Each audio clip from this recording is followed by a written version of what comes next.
Welcome back everyone. Welcome to Civil Services Study Practice Set number 159 है। ये test series UPPSC PCS के लिए चल रही है। प्रैक्टिस करेंगे इसमें हम जीएस के प्रश्नों पर। अभी तक जितने भी टेस्ट कंप्लीट हो गए हैं उसकी प्लेलिस्ट बना रखी है। वहाँ पर आप टेस्ट नंबर 1 से लेकर जो भी नया टेस्ट आएगा, जैसे कि 159 नंबर का टेस्ट है, वहाँ तक पहुँच सकते हैं। तो चलिए स्टार्ट करते हैं test. Question number 1 current affairs का है। हाल ही में चर्चा में रहा सितवे बंदरगाह निम्नलिखित में से कहाँ अवस्थित है? भारत, बांग्लादेश, म्यांमार या चीन? सितवे बंदरगाह ये है म्यांमार में। सी है इसका आंसर। सितवे बंदरगाह म्यांमार के रखाइन राज्य में स्थित है और इसके परिचालन से बेहतर कनेक्टिविटी मिलने और रोजगार के अवसर बढ़ने के साथ साथ क्षेत्र में विकास की संभावनाएं बढ़ने की उम्मीद है। देखिए, इस परियोजना का जो लक्ष्य है, म्यांमार में कालादान नदी के माध्यम से भारतीय बंदरगाहों के साथ मिजोरम के लिए एक वैकल्पिक कनेक्टिविटी मार्ग प्रदान करना है। ठीक है, नॉर्थ ईस्ट राज्य मिजोरम के लिए। क्वेश्चन नंबर 2 पर आ जाइए। अरोरा बोरियालिस की घटना सामान्यतः कहाँ देखने को मिलती है? मकर रेखा के आसपास, विषुवत रेखा के आसपास, हिमालय की घाटियों में, उत्तरी एवं दक्षिणी ध्रुव पर। यह है अपनी पृथ्वी, ये हो गया उत्तरी ध्रुव, ये हो गया दक्षिणी ध्रुव। ये एक विषुवत रेखा यानी 0 डिग्री, यहाँ एक मकर रेखा 23.5 डिग्री दक्षिणी अक्षांश, यहाँ एक कर्क रेखा है 23.5 डिग्री उत्तरी अक्षांश।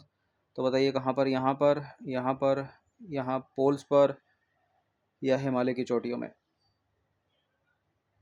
देखिए, ये घटना होती है उत्तरी और दक्षिणी ध्रुवों पर। ठीक है, यानी इसका आंसर हो जाएगा option number B, aurora borealis.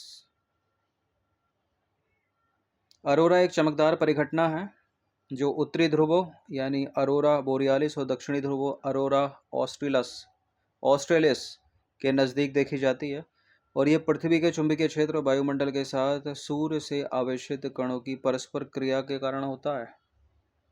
Arora जो है वो ऑक्सीजन और नाइट्रोजन के गैसों और कणों से मिलकर बनती है अरोरा। तो साउथ पोल नॉर्थ पोल का नाम याद रखिएगा। तीसरा प्रश्न है, सरकार ने भ्रष्टाचार से निपटने और भारत में किसानों हेतु गुणवत्तापूर्ण उर्वरकों की उपलब्धता सुनिश्चित करने के लिए उर्वरक उड़न दस्ता निम्नलिखित में से किस मंत्रालय के तहत गठित किया है? उर्वरक उड़न दस्ता। उर्वरक उड़न दस्ता है रसायन और उर्वरक मंत्रालय के तहत, तो बी है इसका आंसर।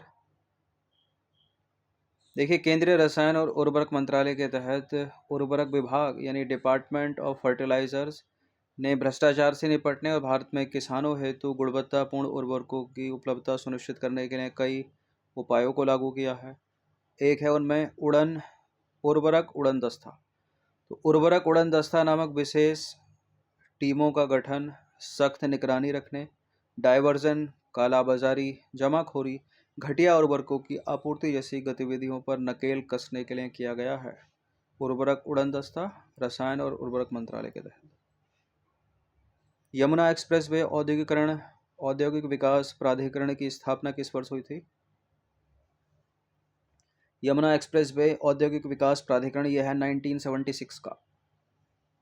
ठीक है, तो किसमें 66 नहीं है, 76 है। ठीक है, प्रिंटिंग मिस्टेक हो गई है, डी है इसका आंसर।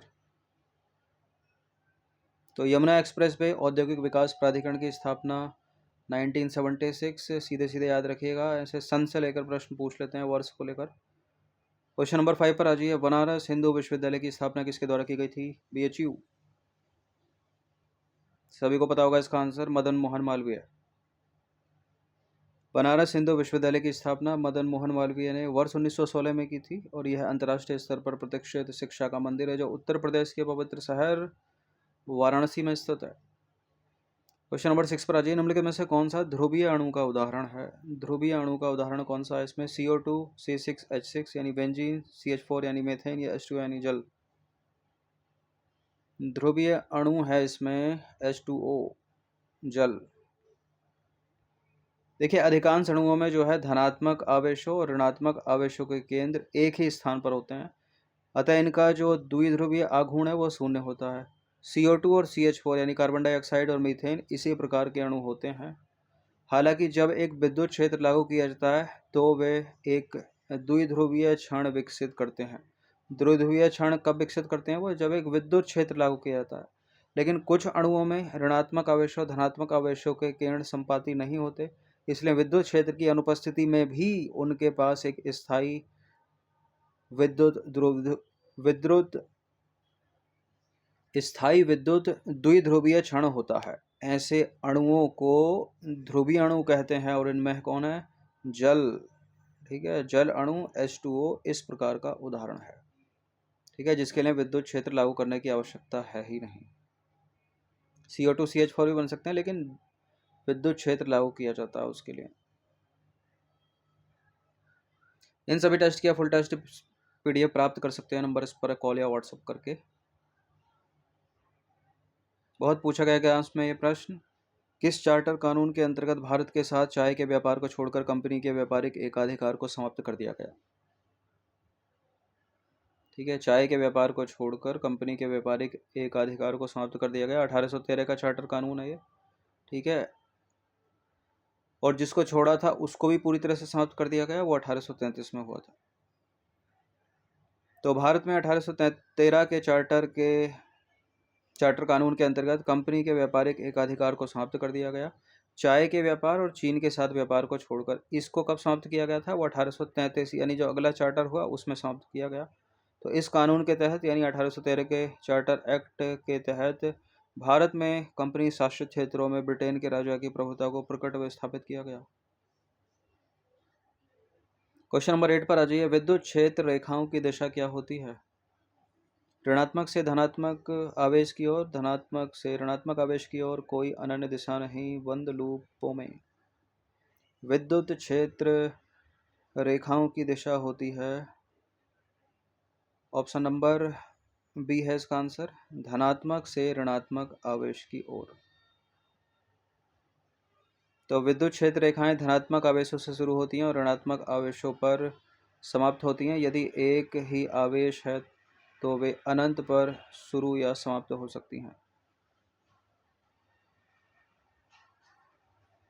क्वेश्चन नंबर 9 पर आ जाइए। भारत में अखिल भारतीय संघ की स्थापना किस अधिनियम के अंतर्गत की गई थी? भारत में अखिल भारतीय संघ की स्थापना की गई थी भारत शासन अधिनियम 1935 के अंतर्गत। डी है इसका आंसर। भारत में अखिल भारतीय संघ की स्थापना भारत शासन अधिनियम 1935 के तहत हुई, जिसमें राज्य और रियासतों को एक इकाई की तरह माना गया। क्वेश्चन नंबर 10 पर आ जाइए। कथन कारण वाला प्रश्न है। ईस्ट इंडिया कंपनी द्वारा जानवरों की चर्बी वाले कारतूसों को पेश करने के विरुद्ध मंगल पांडे ने विद्रोह किया क्योंकि इससे सैनिकों की धार्मिक भावनाएं आहत होती थी।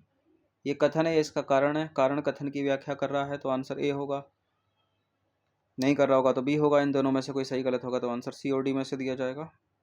लेकिन पहला भी करेक्ट है और दूसरा वाला भी करेक्ट है, तो कारण कथन और कारण दोनों सही है। कारण कथन की सही व्याख्या करता है इसका आंसर। देखिए, ईस्ट इंडिया कंपनी द्वारा जानवरों की चर्बी वाले कारतूसों को पेश करने के विरुद्ध मंगल पांडे ने विद्रोह किया क्योंकि इससे सैनिकों की धार्मिक भावनाएं आहत होती थी। 29 मार्च 1857 को मंगल पांडे और उनके साथी सिपाहियों ने ब्रिटिश अधिकारियों के खिलाफ विद्रोह कर दिया और उन्हें गोली मारने का भी प्रयास किया। इसके परिणाम स्वरूप उन्हें 8 अप्रैल 1857 को यानी मंगल पांडे को बैरकपुर में फांसी दे दी गई।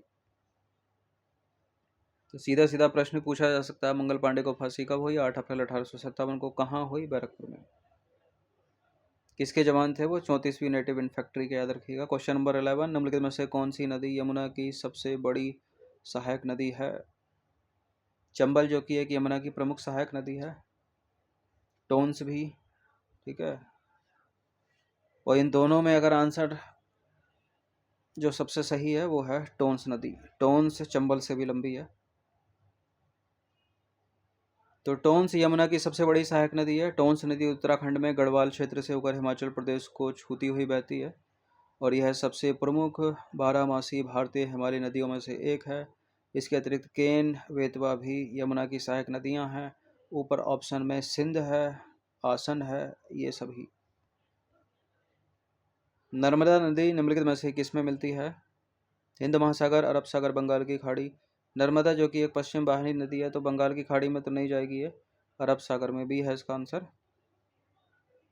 तो नर्मदा नदी उत्तर और दक्षिण भारत के बीच एक पारंपरिक सीमा की तरह काम करती है। अपने उद्गम से पश्चिम की ओर 1312 किलोमीटर चलकर खंबात की खाड़ी यानी अरब सागर में जा गिरती है। पूर्वांचल विद्युत वितरण निगम लिमिटेड की स्थापना किस वर्ष की गई थी? पूर्वांचल विद्युत वितरण निगम लिमिटेड कब का है ये है वर्ष 2003 का। ठीक है, 5 जुलाई 2003 को इसकी स्थापना हुई। इस तरह की जो पुरानी सन है सीधे सीधे पूछ लेती हैं एग्जाम्स में। ठीक है, क्योंकि प्रश्नों की संख्या बहुत ज़्यादा है, 150 है, तो भी है इसका आंसर। और इसका मुख्यालय कहाँ पर है? वाराणसी में। और यह Uttar Pradesh power corporation limited का हिस्सा है, उत्तराधिकारी है, जिसका उद्देश्य उत्तर प्रदेश के पूर्वी क्षेत्रों में विद्युत वितरण करना है। क्वेश्चन नंबर 14 पर आ जाइए। संगीत नाटक अकादमी की स्थापना किस वर्ष की गई थी? संगीत नाटक अकादमी यह है 1952। संगीत नाटक अकादमी की स्थापना 1952 में तत्कालीन शिक्षा मंत्रालय भारत सरकार के एक प्रस्ताव के द्वारा की गई थी। और संगीत नाटक अकादमी संगीत, नृत्य और नाटक के लिए भारत की राष्ट्रीय अकादमी है। इंपॉर्टेंट प्रश्न था ये। अब आ जाइए क्वेश्चन नंबर 15 पर। 15वां प्रश्न है, निम्नलिखित में से किस योजना के तहत पंजीकृत श्रमिकों के 6 से 16 वर्ष की आयु के 2 बच्चों को समर्पित स्कूलों में निःशुल्क आवासीय शिक्षा प्राप्त होती है? SC/ST प्री मैट्रिक छात्रवृत्ति, कौशल विकास योजना के तहत, या महादेवी वर्मा श्रमिक पुस्तकालय क्रयधन योजना के तहत, या अटल आवासीय विद्यालय योजना के तहत? पंजीकृत श्रमिकों के 6 से 16 वर्ष की आयु के 2 बच्चों को समर्पित स्कूलों में निःशुल्क आवासीय शिक्षा प्राप्त होती है, अटल आवासीय विद्यालय योजना के तहत। डी है इसका आंसर। देखिए, अनौपचारिक क्षेत्र में कार्यरत निर्माण श्रमिकों के बच्चों को निःशुल्क शिक्षा प्रदान करने के लिए यह पहल शुरू की गई। यह कौन सी? अटल आवासीय विद्यालय योजना। और इस योजना के तहत पंजीकृत श्रमिकों के 6 से 16 वर्ष की आयु के बीच 2 बच्चों को समर्पित स्कूलों में निःशुल्क आवासीय शिक्षा प्राप्त होती है। तो 15 प्रश्न ऐड किए गए थे, इनकी प्रैक्टिस कर लीजिएगा। सब्सक्राइब रखना सिविल सर्विसेज स्टडी चैनल को, हर दिन प्रैक्टिस करते रहिए। धन्यवाद।